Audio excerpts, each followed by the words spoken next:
Ngayong araw nga mga kaigwa, alis tayo. Bali niyaya nga tayo ni Lawrence mga kaigwa na mag-badminton. Pero bago tayo pupunta dun mga kaigwa, susunduin muna natin sila. Yun lang, kailangan pa natin sila sunduin. At ito na mga kaigwa, dumating na nga kami sa empresa. Pagkadating namin dito mga kaigwa, busy pala yung papa niya. Kasi may nakuha ka pala siyang kontrata ng kabinet. Tapos maya yan, dumating yung kaibigan namin na engineer. Minsan din, mekaniko rin yan. Parang kami rin, scientist. Nung okay na nga si Lawrence, umalis na rin kami kasi nagyabang na siya sa akin. Kasi nagpractice siya na nagpractice para dumatalo niya na ako. Pero bago pala tayo pupunta dun sa pupuntahan natin, dadaanan pa natin sila Allen. Nakasala pa nga.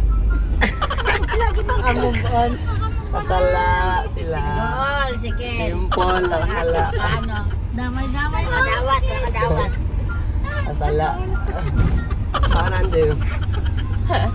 Pagkadating namin dito banda kina Allen, hindi pala kami makadiretso kaya tinawagan na lang namin sila. Kaya pala kami tumatawa dito sa loob ng sasakyan mga kaigwa kasi akala namin may kasalanan kami kay Ate Apple. Ang alam ko kasi mga kaigwa si Mutmut at saka si Lawrence lang susunduin namin. Hindi ko alam kasama pala sa Ate Apple. Kaya nung sinabi kong tara na mga kaigwa, yun pala nagbibihis siya noon. Tapos maya daw noon lumabas, hindi na siya sasama. Pero maya niya mga kaigwa, kinumpirma rin ni Guada kung nagalit ba talaga. Pero sabi niya naman daw hindi na siya sasama kasi pagod daw siya. Bali nandito na nga kami sa unang court na pupuntahan namin. Bali maglalaro sana kaming badminton kaso punuan talaga. Bali nakadalawang court na ngayon puntahan namin mga kagwa pero talagang punuan kaya dumaan na lang muna kami dito sa intersection kasi kukunin ko yung sako ni Guada. Kaya pagdating namin dito nagpirma na kagad ako ng cheque. Cheque pa nga, stab lang pala yun. Bali 4 na sako pala yung kukunin namin dito mga kagwa pero yung isa nawawala pa, hanapin pa nila. Kaya tinimbang na lang muna nila yung 3 mga kagwa baka daw kasi nagkamali lang yung sulat. Nahiwalay lang.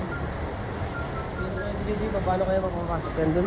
Tapos ako niya mga kaigwa na may problema na ako kung paano ko isakay ang 4 na yan sa sasakyan puno-punuan kami sa loob. Pero wala akong choice mga kaigwa, kailangan ko nang ilagay sa itaas kahit wala akong tali, umingi na lang ako ng taling pang straw. Buti na lang mabait yung nagbabantay dito, tinulungan pa kaming magkarga papunta sa sasakyan. Kasi kung di nila ako tinulungan talaga mahirapan ako kasi medyo mabigat rin yung sako. Total kilos kasi nung 4 na sako mga kaigwa is 89 kilos. So divide na lang natin sa 4, tag 20-20. Okay. For the puno.